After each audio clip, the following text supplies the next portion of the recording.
Ken Blanchard pada bukunya Customer Mania yang ditulis pada tahun 2004 mengemukakan bahwa kapabilitas dari pegawai itu adalah yang utama. Jadi menurutnya, nanti loyalitas dari pelanggan juga termasuk kepuasan dari pelanggan, profit yang terjadi, hal-hal itu adalah akibat dari apa? Dari kapabilitas pegawai yang bisa dicapai oleh perusahaan.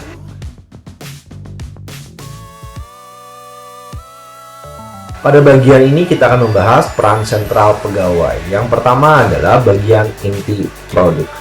Pada bagian ini kita perlu paham bahwa pegawai yang berada di depan, yang berhadapan langsung dengan pelanggan merupakan kunci, karena di sana dia akan mewakili perusahaannya. Maka hubungan antara mereka, dua belah pihak ini, pelanggan dan pegawai yang di depan, itu perlu baik, karena dari sanalah loyalitas, keuntungan dapat tercapai, dapat dihasilkan.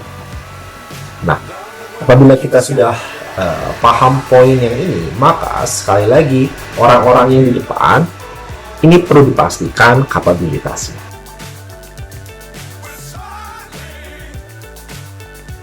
Peran sentral pegawai yang kedua adalah perusahaan jasa. Maksudnya adalah ketika saya pelanggan, saya datang berkunjung ke sebuah perusahaan, maka pegawai yang saya lihat itu merupakan perusahaan itu sendiri. Saya tidak peduli katakan dengan bagian lain yang saya hadapi depannya, itulah wujud dari perusahaan. Maka menjadi penting ketika ada keluhan, ketika ada harapan dari pelanggan, perlu dapat diwujudkan dengan segera oleh para pegawai yang berhadapan langsung dengan pelanggan.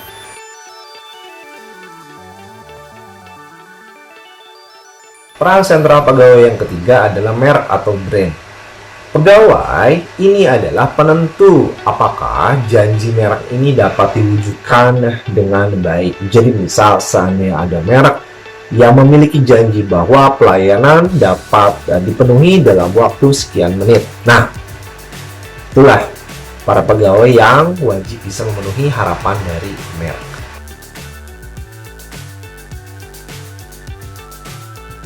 Terkait kerja emosional, yang pertama ada proses kerja emosional pada bagian A-nya adalah display rules.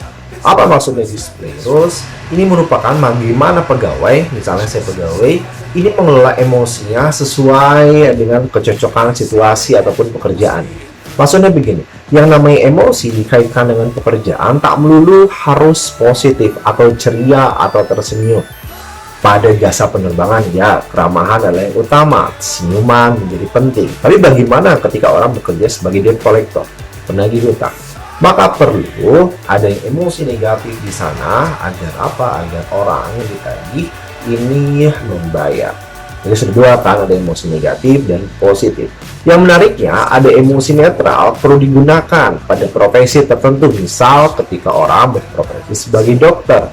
Nah, emosi ketika menyampaikan sebuah penyakit di sini nggak bisa jadi senyum ceria. Oke, Anda sakit penyakit A, atau menjadi sedih sehingga membuat pasien yang menjadi semakin bersedih, tapi perlu dengan lebih objektif, lebih netral. Itu dia terkait display rules.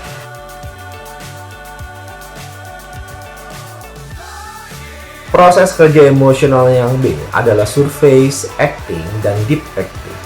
Maksud dari surface acting, ketika kita bekerja, kita bisa jadi emosinya itu sudah tercipta karena kondisi yang kita alami sebelumnya. Nah, bagaimana kita memposisikan emosi yang berbeda di permukaan sehingga bisa membuat persepsi yang berbeda juga terhadap pelanggan, surface. Ketika deep, artinya kita benar-benar memaknai profesi kita, pekerjaan kita, dan apa yang harus kita lakukan terkait profesi kita tersebut.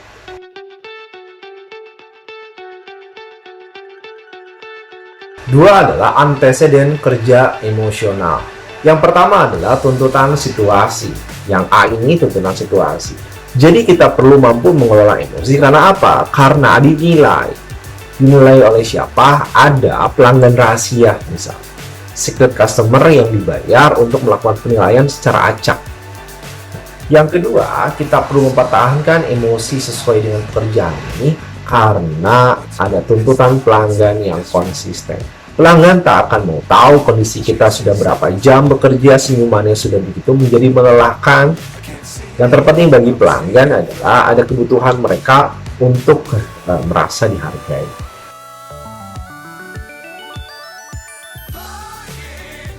Setelah A ini tuntunan situasi, yang B ini adalah emosi yang dirasakan. Emosi yang dirasakan terkait bahwa begitu sulitnya menutupi emosi yang dirasakan bagi beberapa orang. Nah, bagaimana caranya? Solusinya perlu dukungan dari lingkungan kerja sehingga dapat mencapai emosi yang diharapkan.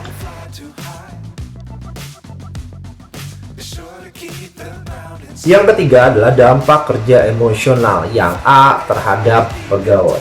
Para pegawai yang diminta untuk mengelola, untuk menampilkan emosi yang tidak dirasakannya, akibatnya ujung-ujungnya mengalami yang namanya kelelahan emosi.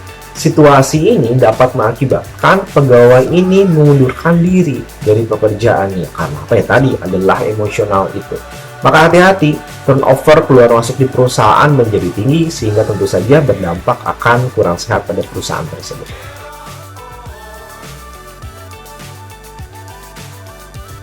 Apabila yang A itu membahas bagaimana dampaknya terhadap pegawai, yang B ini bagaimana dampak emosi terhadap pelanggan dan organisasi.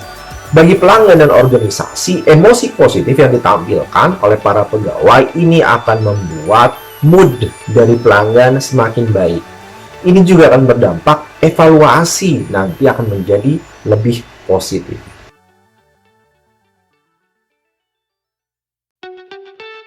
Sekarang kita akan membahas siklus kesuksesan jasa.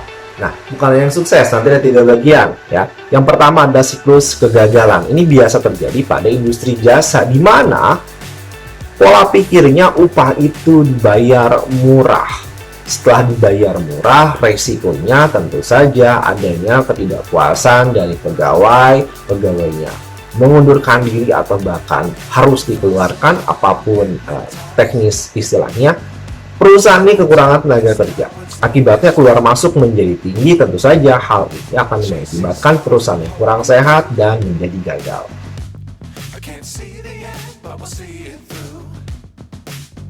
Apabila yang pertama ada siklus kegagalan, yang kedua ini adalah siklus yang biasa-biasa saja. Siklus pertengahan ini biasa terjadi pada organisasi besar pemerintah. Adanya birokrasi, aturan yang kaku, SOP yang jelas, ya kondisinya akan mengulangi rutinitas di sana. Pada situasi ini yang akan terjadi ya kondisi yang biasa-biasa saja, dalam artian tenaga kerjanya tidak akan memiliki motivasi lebih untuk menjadi lebih inovatif, lebih kreatif untuk berkembang karena sudah ada standar yang baku untuk diwujudkan.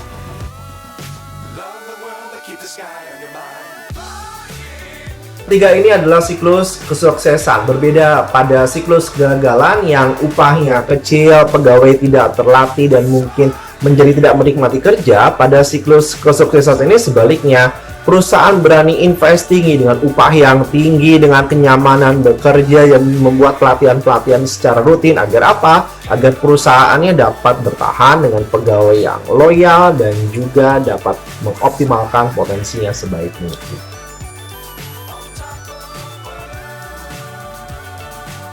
Implementasi strategi SDM yang baik, yang tepat, yang pertama adalah mencari orang pilihan.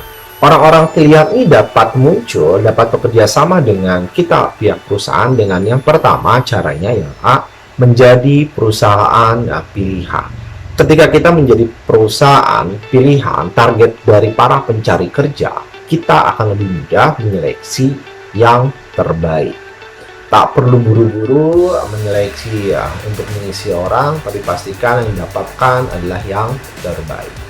Nah, kita dapat dilamar atau dipilih oleh orang-orang yang bekerja caranya dengan kita menginformasikan nilai-nilai terbaik dari perusahaan yang mengakibatkan orang-orang tertarik untuk mengajukan lamaran bekerja di perusahaan kita.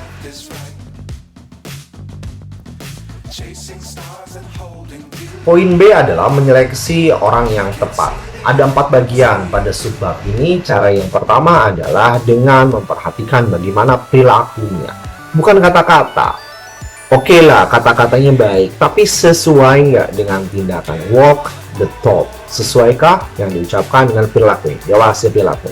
Yang kedua, tes kepribadian. Karakternya perlu diketahui, dapat dideteksi sesuai nggak? Sesuaikah tidak dengan kebutuhan perusahaan, dengan nilai-nilai dari perusahaan. Yang ketiga adalah menggunakan wawancara. Wawancara yang terstruktur, sudah dipersiapkan sesuai dengan budaya organisasi, laku. Lalu, minimal wawancara itu 2 orang. Oke, dilarang 1 orang melakukan wawancara agar tidak bias. Ada 2 orang minimal yang melakukan wawancara. Lalu yang keempat adalah orang yang melamar ini diberikan tentang kenyataan pekerjaannya, realitasnya seperti apa. Karena dengan demikian dia bisa memutuskan serius atau cocok nggak atau sesuai tidak dengan harapan pekerjaannya. Pada beberapa perusahaan diberi waktu beberapa hari untuk mencoba merasakan pekerjaannya, tentu saja digajinya.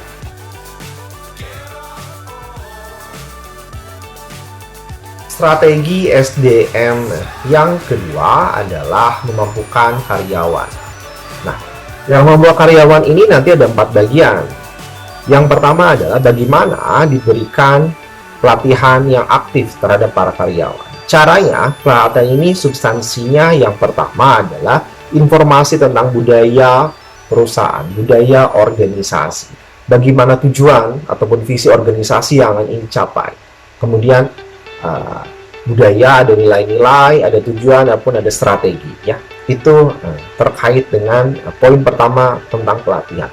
Poin yang kedua dalam pelatihan ini adalah soft skill dan hard skill, kemampuan interpersonalnya, mengelola relasi, dan juga kemampuan teknisnya. Ya, ada 2. Yang ketiga adalah upgrade wawasan tentang product knowledge, tentang wawasan produk dalam perusahaan yang akan dijual.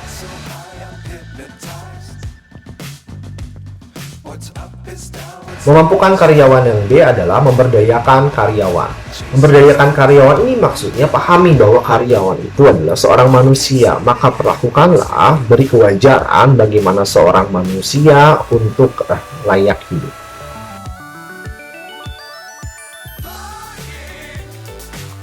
C adalah membangun tim penyampai pelayanan berkinerja tinggi. Maksudnya adanya teamwork.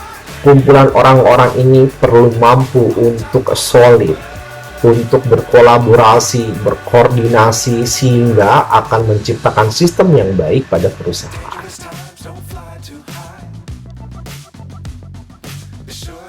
D adalah memotivasi dan memberikan energi bagi karyawan.